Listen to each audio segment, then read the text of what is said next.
Ya bani Adam, khudhu zinatakum inda kulli masjidin. Take your beauty seriously, take your clothing seriously, beautify yourselves, dress up, come decked out at every time of prayer and every place of prayer. Beautify yourselves when you talk to me. Dress nicely when you pray. Don't wake up for Fajr in your pajamas and make Fajr in your pajamas. Dress nicely before Allah. If you have a meeting with the CEO of a company, you dress up. If you have a meeting with the Dean of Academics, you dress up. If you have an interview at immigration, you dress up. You have an interview with Allah, you don't dress up. Dress nicely. Beautify yourselves. You know why this is important? Because when you engage in the act of ironing your clothes, because you're making salat, when you engage in the act of picking the right kind of colors and dressing nicely, putting yourself together. When do people dress nicely? When they go to a party, right? Why? Because other people are going to look at them. Because they're going to be in pictures. Isn't that true? If nobody was going to look at you, why would you dress nicely? Other people are going to look at you, so you dress nicely. You're going out like your dad says. You're going out like that? You know, I have a student from last year, his dad made him iron his t-shirts. So I'm wearing a shirt over it. That doesn't matter, iron your t-shirt. You're not going out like that, right? It's not my dad, I promise. Okay, so, but the idea, when you dress up, you're conscious of the one who's going to be looking at you.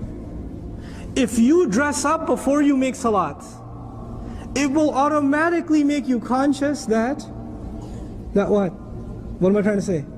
That Allah is looking at you. It will give you khushu' in salah. Just dressing up to pray will give you khushu' in salah. Allah has given us one of the secrets of khushu'. People say, how do I get khushu' in salah? How do I pay attention in salah? How do I recognize Allah's presence? Now Allah says, dress up. Come prepared. Act like this is something important you just came to, and you will give it full attention. SubhanAllah. And so the first one we should think about beautifying ourselves to is Allah. And if you can beautify yourself to Allah, then you know that that's the kind of clothing you should be wearing everywhere else. That's the other beauty of this. Because you're not going to dress scandalous and go pray to Allah. You're not. There's something that goes on in you. Even girls that don't observe hijab or don't dress, they know they're dressed a little too, inappropriately. Even they, when they're coming into the masjid, something in their head happens and they say, okay, give me your hijab, let me borrow your hijab. Okay, let me change my shirt. Or let me put a hoodie on. Let me put a longer shirt on. Something goes on in their head too. Something goes on because they know they're about to go talk to Allah. Allah says, by the way, how many times you have to pray?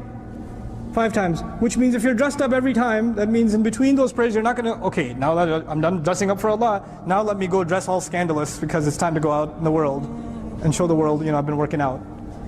No. That's how you're going to be dressed. That's how you're going to be dressed. You look beautiful to Allah and your dress code will be fine. Your dress code will be resolved. You don't have to get into the halal haram debate. If your conscience can tell you that I'm standing in front of Allah in these clothes, and Allah said beautify yourself, so dress nicely. خُذُوا زِينَتَكُمْ عِنْدَ كُلِّ مَسْجِدٍ